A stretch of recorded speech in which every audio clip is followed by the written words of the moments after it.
denotando alguém que deve ser evitado. Os feiticeiros, os assassinos, os idólatras, os fornicadores e os fraudulentos são mencionados e discutidos em 21:8. A repetição dessas categorias nos versículos conclusivos do Apocalipse é a guisa da ênfase. Este fato é salientado com a adição dos verbos amar e praticar na frase todo aquele que ama e pratica a mentira. A adição sublinha as profundezas do pecado quando um pecador se converte na verdade para a mentira e demonstra grande deleite em agir assim. Uma sugestão plausível é que se deve considerar esta lista de vício como uma advertência ao arrependimento dirigida aos cristãos que correm o risco de perder-se. Hebreus 2:1. Versículo 16. Eu, Jesus, enviei-lhes meu anjo para testificar estas coisas nas igrejas. Eu sou a raiz e o descendente de Davi, a radiante estrela da manhã. Jesus se identifica como sendo o porta-voz, fazendo uso do pronome pessoal eu, como nas epístolas de Paulo. Eu, Paulo, Gálatas 5:2. E no Apocalipse, eu, João 1:9. Jesus diz que enviou o seu anjo, o que uma vez mais é indicação de sua deidade. Em 1, Deus envia seu anjo a João, enquanto aqui Jesus alega que enviou seu anjo. Note também que a mensagem do anjo é para os destinatários apresentados aqui na segunda pessoa plural, vocês, que se refere aos leitores e ouvintes do Apocalipse 1:3. O verbo testificar aparece 3 vezes nestes versículos conclusivos e significa o ato de dar testemunho quanto à palavra profética que Deus transmite a seu povo. Significa confirmar essas coisas, isso é, o Apocalipse, transmitidas e entregues aos destinatários. Estes destinatários são os membros das 7 igrejas, mas essas igrejas representam simbolicamente a Igreja Universal, que está presente em todos os quadrantes do mundo, no tempo e no espaço. Na salvação, João escreve: João, às 7 igrejas que estão na província da Ásia, graças a vocês. Assim, o substantivo e o pronome plurais, igrejas e vocês, respectivamente, aparecem no mesmo contexto, estando na ordem reversa. O paralelo estrutural na saudação 1:4 e na conclusão 22:16 é evidente. Ele confirma a interpretação de que o substantivo e o pronome de fato são a mesma categoria. 5 vezes no Apocalipse, Jesus usa o eu sou para identificar-se. Aqui ele se autodenomina de a raiz e descendente de Davi, a brilhante estrela da manhã. O Antigo Testamento fornece um cenário para esses nomes. A frase a raiz e descendente de Davi tem sua origem em Isaías 11:1. E a brilhante estrela da manhã é um eco de Números 24:17. Uma estrela procederá de Jacó. Em sua carta à igreja de Tiatira, Jesus promete a estrela da manhã a cada vencedor, 2:28. E ao mencionar o dia do regresso de Cristo, Pedro informa a seus leitores que isso acontecerá quando a estrela da manhã nascer em seus corações. 2 Pedro 1:19. Com o uso dessa expressão, Pedro aponta para Cristo. Versículo 17. O Espírito e a noiva dizem: venha, e aos que ouvem digam: venha, e todo aquele que tem sede venha, e aquele que quiser receba gratuitamente da árvore da vida. Tudo indica ser Jesus aqui o porta-voz, e agora anuncia que a resposta às suas palavras vem de 2 fontes, a saber, o Espírito Santo e a Igreja na terra.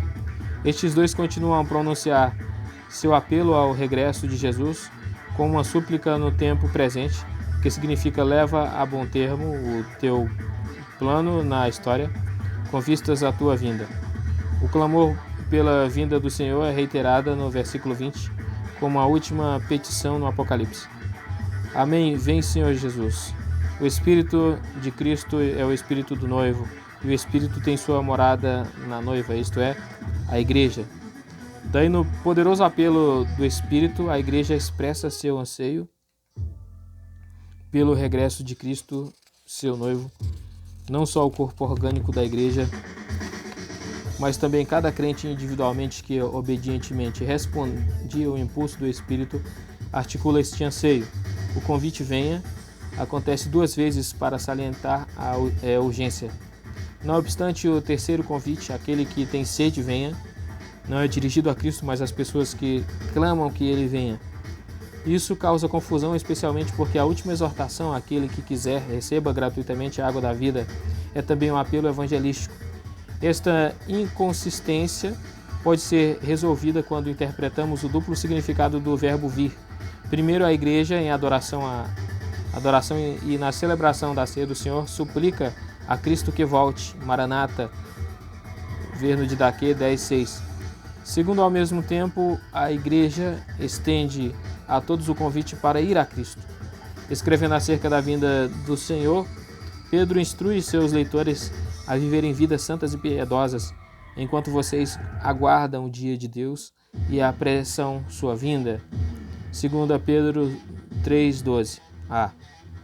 Assim, indicando que o povo de Deus tem parte na abreviação do tempo antes do regresso de Jesus. Falando à multidão depois da cura de um mendigo coxo, Pedro disse ao povo que se arrependesse a fim de apressar a vinda de Cristo. Atos 3:19-21. Semelhantemente, cerca de 300 depois de Cristo, um rabino judeu escreveu: se os israelitas se arrependessem por um dia, então o filho de Davi, o Messias, viria, significando que a igreja deve levar o evangelho ao mundo,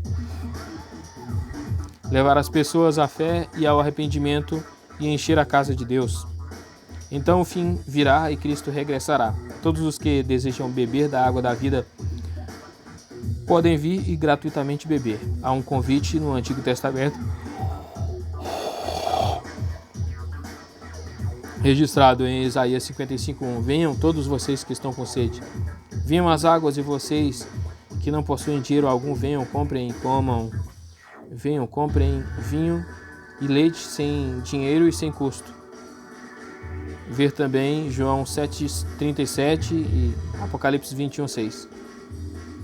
Versículo 18. Eu testifico a todos quantos ouvem estas palavras de profecia deste livro, se alguém acrescentar-lhe algo, Deus lhes acrescentará as pragas escritas neste livro, e se alguém tirar algo das palavras da profecia deste livro, Deus tirará sua parte na árvore da vida e na cidade santa, as quais estão descritas neste livro.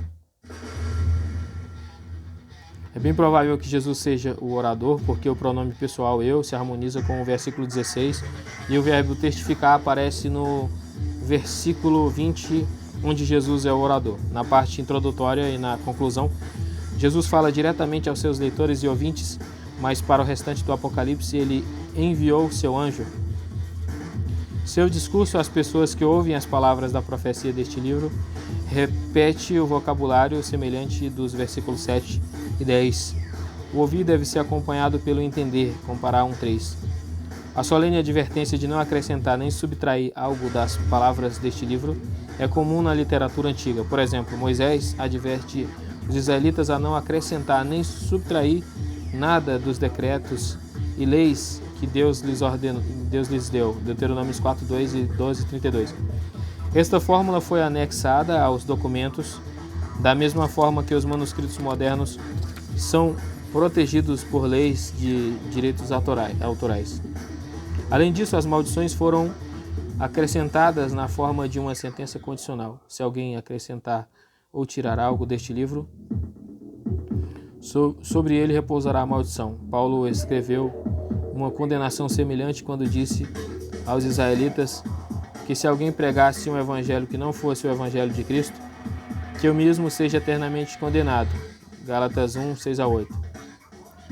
Agora, Jesus pronuncia uma maldição sobre alguém que distorceu sua mensagem. Que maldições são essas? As pragas escritas neste livro incluem não só penas temporais, mas também a separação eterna do Deus vivo, que é a exclusão da vida eterna e da cidade santa. São aplicadas não a qualquer um que cometer um erro clerical ao copiar o manuscrito, mas a alguém que deliberadamente adulterar o texto. Copistas que sem intenção cometem erros de ver e ouvir não estão incluídos. Se esse for o caso, aventuro-me a dizer que ninguém teria ousado fazer uma cópia do Apocalipse.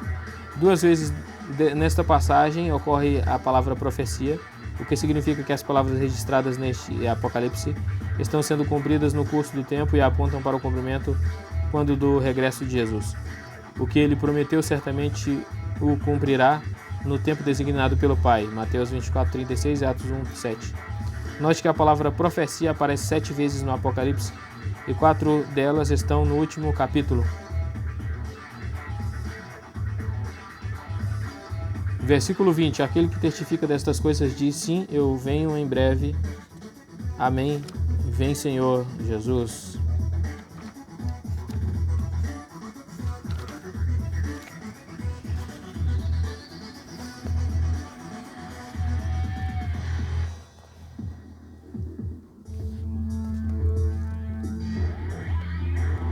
Aqui está uma séria declaração feita pelos lábios de Jesus de que ele certamente voltará, como prometeu. O Espírito e a noiva lhe imploram para que venham, e todo crente sincero igualmente lhe implora para que volte. Agora Jesus assegura a todos que em breve virá, mas como sua manifestação será logo, por certo que podemos dizer que seu regresso está mais perto agora do que nunca, já que se passaram quase 2000 anos. Não obstante, o significado deste advérbio é sem delonga, rapidamente, imediatamente, em pouco tempo.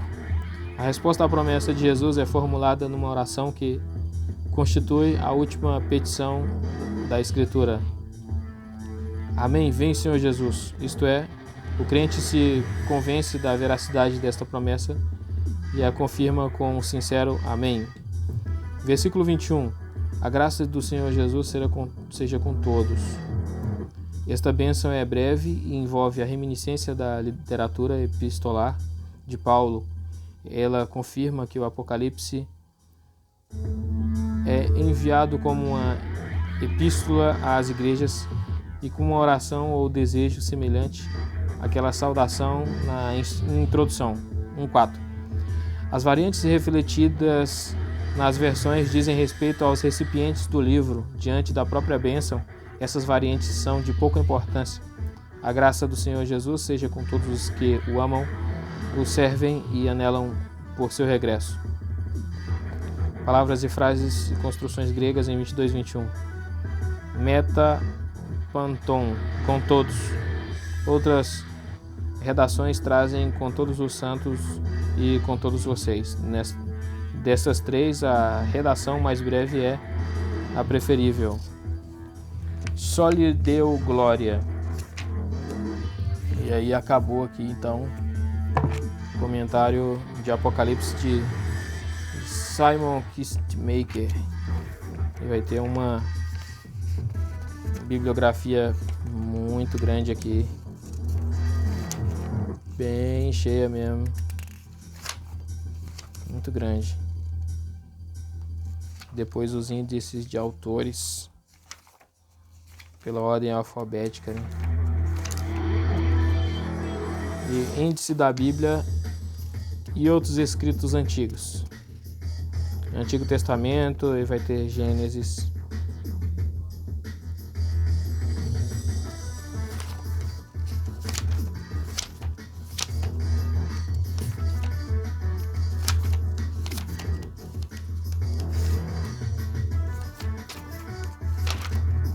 E aqui acabou, chegou ao final.